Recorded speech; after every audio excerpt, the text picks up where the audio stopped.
నమస్కారం. ఈటీవీ 360కి స్వాగతం. ముందుగా ప్రధానాంశాలు. విద్యార్థుల ఆత్మహత్యల నివారణకు సుప్రీంకోర్టు 15 మార్గదర్శకాలు. విశాఖలో నీటి విద్యార్థిని మృతి కేసును సీబీఐకి అప్పగించాలని ఆదేశం. ప్రపంచానికే సాంకేతిక రాజధానిగా ఏపీ మారే అవకాశం. 2 నమూనాలను ప్రభుత్వానికి సూచించిన సిఐఐ. నేడు సింగపూర్ పర్యటనకు చంద్రబాబు. బ్రాండ్ ఏపీ ప్రమోషన్తో పెట్టుబడుల వేట.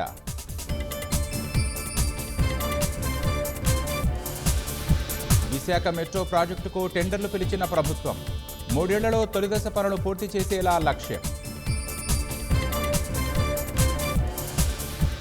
మద్యం అక్రమాల్లో 16 కంపెనీల నుంచే 1677 కోట్ల వసూలు. ముడుపుల వివరాలు ఛార్జిషీట్లో ప్రస్తావించిన సిట్. తీర ప్రాంతాలకు సహజ రక్షణ కవచాలుగా మడ అడవులు. పరిరక్షణకు కృషి చేయాలంటున్న పర్యావరణవేత్తలు.